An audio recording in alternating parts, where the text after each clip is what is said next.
Este livro é obra minha. Nele trouxe à luz minha mais íntima percepção dos homens e das coisas, e pela primeira vez delimitei os contornos de meu próprio pensamento. Assim se manifestou Nietzsche a respeito de Humano, Demasiado Humano, no esboço de uma carta endereçada a Richard Wagner e sua mulher, Cosima, no início de 1878.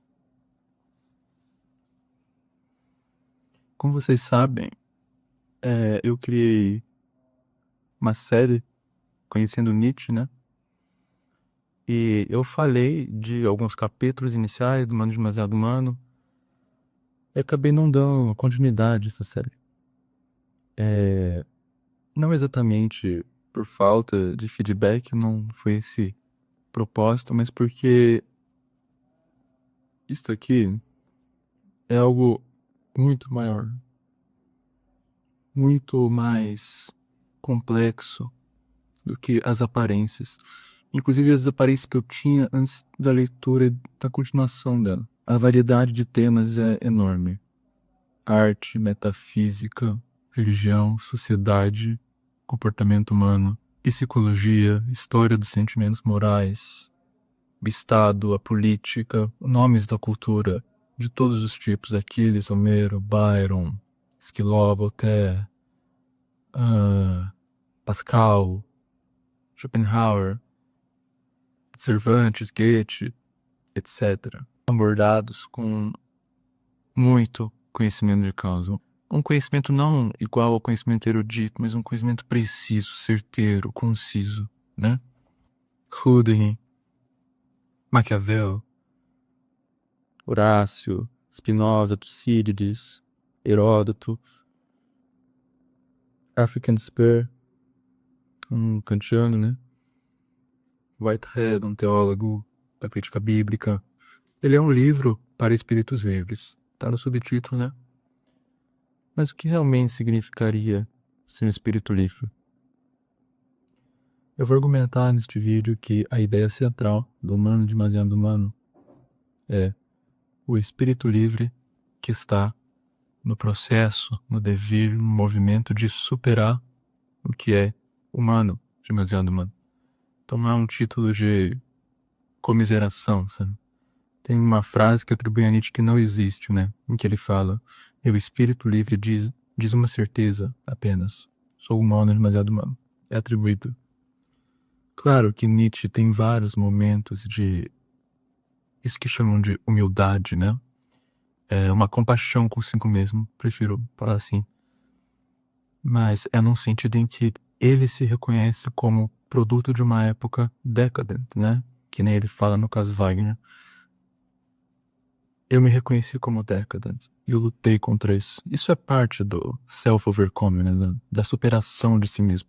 O que não é parte disso é a compaixão com tudo e todos o tempo todo, a piedade, a humildade, e outras coisas que são temas mais posteriores ao Humano Demasiado Humano. Mas estrategicamente estou falando disso, porque no Humano Demasiado Humano, o leitor não vai encontrar os principais temas mais vitais da filosofia nietzschiana, por assim dizer. Super-homem, o eterno retorno, a vontade de poder, a moralidade dos senhores, não estão no livro. Mas estão meio que várias dispersões de coisas que vão se tornar muito importantes depois. Está a conceitualização do espírito livre, as características dele, o espírito da razão e da ciência como algo muito melhor do que dogmas metafísicos, que é um contraste muito interessante, marca o rompimento dele com o romantismo do Wagner, de Schopenhauer, mas eu vou falar disso no ensaio que preparei. A noção de uma ética da amizade, Mito Freud, né, uma alegria compartilhada entre os comuns, entre os espíritos livres, entre os iguais, em oposição a uma ética da Mitleid, do Schopenhauer, que é uma ética da compaixão, que no caso seria especificamente criticada não porque você não deve ter piedade dos outros, mas porque a leitura do Schopenhauer é uma leitura life denying, da realidade negadora da vida. O mundo é essa grande representação de impulsos que, ao serem anulados pelo rompimento do véu, né, nos fazem ter compaixão. Nietzsche vai muito além disso, e isso germina aqui. Depois vai ficar evidente mais tarde o quão Nietzsche é diferente de Schopenhauer, com a vontade de poder, a Willi zur Macht, não a Urwilli, né? Ou a Willi zur Liebe. Mas enfim, como vocês podem ver, são temas altamente esforçosos até de se raciocinar. Você gasta muita energia meramente falando disso, e até por isso que eu demorei muito para postar este vídeo.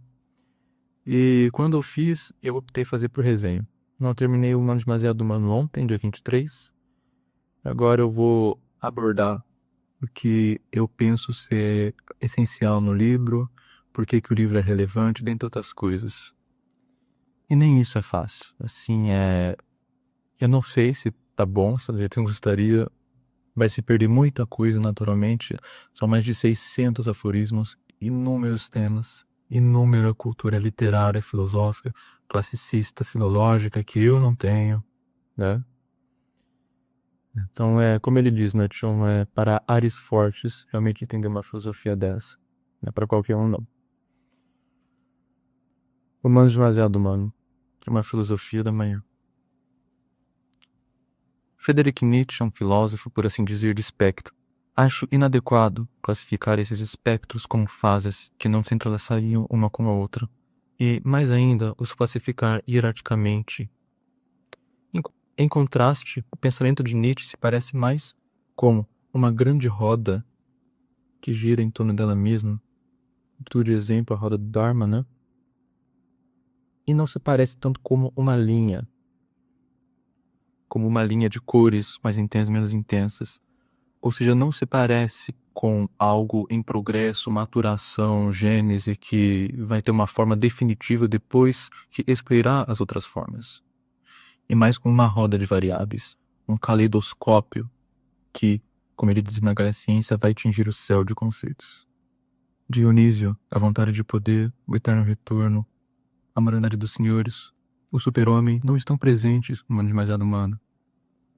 Mas não porque Nietzsche do Humano Demasiado Humano é um filopositivista, um iluminista, o Orindo Bem do Mal é outro, completamente diferente, mas porque ele passa por estações de um mesmo trajeto, de uma mesma dimensão de pensamento. Se no Anticristo você tem um calor intenso, no Humano Demasiado Humano você tem zonas temperadas, como está no Aforismo 286. Nos sinais de cultura superior e inferior, Nietzsche argumenta que as eras culturais correspondem às várias zonas climáticas. Não há violentos contrastes, calor, coisas misteriosas e abruptas no Humano Demasiado Humano, mas há a luz, ainda que num céu não tão brilhante. Um ar puro e estável, um frescor e até um friozinho. Para o Humano Demasiado Humano, é uma filosofia de uma zona temperada, como é o nome do aforismo. É uma filosofia para se ler em dias amenos, em dias sóbrios. É uma filosofia bastante racional, bastante mediada por instâncias racionais, e não tanto por impulsos, um tema mais da filosofia tardia. Mas não porque uma anula a outra, é porque uma convive com a outra. Isso é o mais bonito da filosofia nietzschiana. Ele se permite viver essas tensões que não são contradições, são dimensões da mesma vida, da mesma experiência e do mesmo grande círculo que eternamente recorre, dos mesmos eventos, experiências e sentimentos que sempre se repetirão. Os pontos centrais do livro. Uma contribuição à história dos sentimentos morais, a partir das leituras que Nietzsche realizou de Paul Ricoeur, que tem um livro de nome parecido, Origem das Sensações Morais. O recurso ao estilo aforístico pela primeira vez, algo um pouco diferente da Guia da Tragédia, que era mais em tom de ensaio. Observações sobre uma abrangência de temas, como eu já disse, né? E também, como eu já disse, o surgimento do que eu considero a peça-chave do livro, o surgimento do espírito livre. Ele diz que é um livro para espíritos livres, que irá superar o que é humano, demasiado humano. Aqui eu vou apresentar quase como uma ânsia também de outro super, o super-homem. Eu tenho um texto sobre o espírito livre em detalhes e vou deixar na descrição. Então, Humano Demasiado Humano não é um título de comiseração, mas uma condição a ser superada, Os valores até a época de Nietzsche foram todos humanos, demasiado humanos. Isso se verifica nas suas astutas críticas ao cristianismo, que não faltam em detalhes, chegando a estudar até mesmo teólogos críticos do seu tempo. Isso se verifica na ideia de compaixão como uma ética, que deve ser oposta para uma ética de alegria compartilhada, mito Freud. Isso se verifica em um aforismo, 409. Amigo é partilha da alegria, não do sofrimento. É a alegria que faz o amigo. Capítulo 9. O homem é só consigo mesmo. Isso reverbera na Gaia Ciência também. Estou ansiosíssimo para ler, né? Que é no aforismo 338. O que o título significa na sua mais íntima essência? Um combate a toda essência, um combate ao idealismo. O idealismo é estrangeiro a mim. Onde você vê coisas ideais, eu vejo coisas humanas, demasiado humanas. Aspectos interessantes ao longo da obra. A definição do espírito filosófico como uma atitude mental, a maneira de ver as coisas, no aforismo 618. Em O Homem a Sós Consigo Mesmo, complementa-se vários temas sobre as características do espírito livre. A definição de nobreza de caráter, no aforismo 403, como bondade e ausência de desconfiança, nos mostrando um lado bom do Nietzsche, bom no sentido grego. A coisa tem saúde, tem qualidade, tem vitalidade. Nos mostra um Nietzsche nada egoísta, como algumas leituras ainda insistem. Isso observa no aforismo 504, onde se desincentiva falar abertamente de si mesmo, e também em um outro aforismo, em que diz que um sinal de nobreza de caráter é doar. Comportamento nobre é definido, aforismo 499, como o que se habitua a nada querer dos homens e das coisas e sempre lhes dar. Há vários aforismos de um teor bem empático, bem moderado.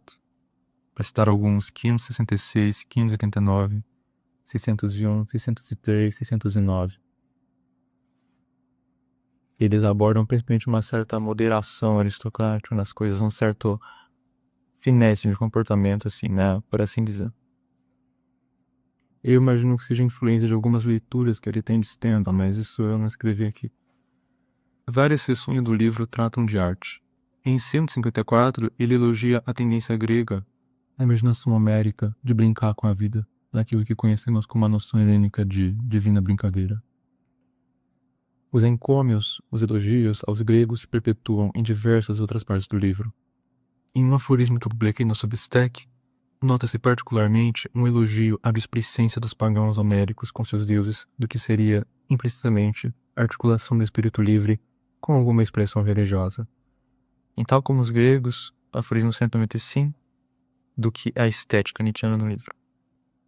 Domínio, mas não tirania, do conhecimento, e uma necessidade de grande sobriedade, de grande sentimento, das palavras e uma forte concentração das palavras. Reflexão severa, concisão, frieza, simplicidade deliberadamente levada ao extremo, restrição de sentimento em oposição ao exagero. O modo frio de escrever é descrito como tão sedutor quanto o elevado calor, o que reitera a minha observação do pensamento do Nietzsche 6 espectros. É um livro de uma zona temperada, mas ele coloca, é tão bom quanto calor intenso. Mesmo porque, se por um lado temos uma sensibilidade classicista na arte, nas críticas à religião e metafísica temos uma visão bastante iluminista e quase humanista e filopositivista. Nietzsche não poupa elogios a Voltaire, e a primeira edição teria inclusive uma célebre imagem de Voltaire na capa. Ele principalmente teve insights parecidos quando ele teve aula dentro das pessoas com uma aristocrata feminista do seu tempo junto com o Paul Ricoeur. Isso decepcionou fortemente, por exemplo, o Richard Wagner, que achou isso sub-humano, porque Paul Ricoeur era judeu. Algo nessas linhas, no nível da coisa, Mas foi elogiado pelo Jacob Burckhardt. Foi um professor dele de Grécia Antiga e também muito conhecido Burckhardt. Então, o Nietzsche era muito respeitado já no seu tempo. É uma mentira que ele não era respeitado. Ele não era respeitado por certas pessoas. Por o Wilamowitz, mas era respeitado por feministas aristocratas, professores de classicismo grego, pelo Paul Ricoeur, e assim diante. Em 110, nos diz que os iluministas não deram justiça à importância da religião, no que deixa entrever uma importância meramente pragmática. Isto é verificado na sua influência maquiavélica em a sociedade, em um olhar sobre o Estado, onde o filósofo observa que qualquer Estado precisará trilhar a religião do povo em algumas situações, lembrando a noção de instrumentum regni, para conter as piores paixões do povo. E sobre arte, destaco finalmente o 201, a necessidade de maus escritores, que mostra, no mínimo, uma grande tolerância para Nietzsche com diversos estilos, não somente o grego. O 211, né, Aquiles e Homero, em que ele elogia principalmente a vitalidade dessas duas figuras, né? Não tanto algo conceitual, algo de modelo. Já. Isso é uma coisa que as pessoas confundem muito na relação de Nietzsche com os gregos. Não é uma relação erudita, não é uma relação só o grego que é bom. O Goethe, como monstro que foi, inegavelmente, ele tinha uma visão mais acadêmica disso, mas não é a visão do Nietzsche exatamente. A visão do Nietzsche parece muito com a do Novalis, nesse sentido. Bem livre, bem artística, né? As observações sobre Aristóteles em 212 também são de grande valia. E aí já vai para a conclusão, né? Nietzsche, em Humano Demasiado Humano, é um filósofo que dá direção. Ele compara a sua atividade filosófica, em um aforismo, com a de um rio, que abriga vários elementos. No entanto, que consegue passar pelas pedras e obstáculos com ânimo. E é nesse esteio que explica o título, Uma Filosofia da Manhã. É o último aforismo do livro, eu vou ler aqui em voz alta. O andarilho. Quem alcançou em alguma medida a liberdade da razão, não pode se sentir mais que um andarilho sobre a terra, e não um viajante que se dirige a uma meta final, pois essa não existe. Mas ele observará e terá olhos abertos para tudo quanto realmente sucede no mundo. Por isso não pode entregar o coração com muita firmeza a nada em particular. Nele deve existir algo de errante, que tem alegria na mudança e na passagem. Sem dúvida esse homem conhecerá noites ruins, em que estará cansado, e encontrará fechado o portão da cidade que lhe deveria oferecer repouso. Além disso, talvez o deserto, como no Oriente, chegue até o portão, animais de rapina uivem ao longe e também perto. Um vento forte se levante. Bandidos lhes roubem os animais de carga. Sentirá então cair a noite, terrível, como um segundo deserto sobre o deserto. E o seu coração se cansará de andar. Quando surgir então para ele o sol matinal, ardente como uma divindade da ira, quando para ele se abrir a cidade, verá, talvez, dos rostos que nela vivem, ainda mais deserto, sujeira, ilusão, insegurança, do que no outro lado do portão. E o dia será quase pior do que a noite. Isso bem pode acontecer ao andarilho, mas depois virão, como recompensa, as venturosas manhãs de outras paragens e outros dias, quando já no alvorecer verá, na neblina dos montes, os bandos de musas passarem dançando ao seu lado. Quando mais tarde, no equilíbrio de sua alma matutina, inquieto passeio entre as árvores, das copas e das folhagens que lhe cairão somente coisas boas e claras, presentes daqueles espíritos livres que estão em casa na montanha, na floresta, na solidão, e que, como ele, em sua maneira, ora feliz, ora meditativa, são andarilhos e filósofos. Nascidos dos mistérios da alvorada, eles ponderam como é possível que o dia, entre o 12º toque do sino, tenha um semblante assim puro, assim tão luminoso, tão sereno, transfigurado. Eles buscam a filosofia da manhã. Delicado, gente.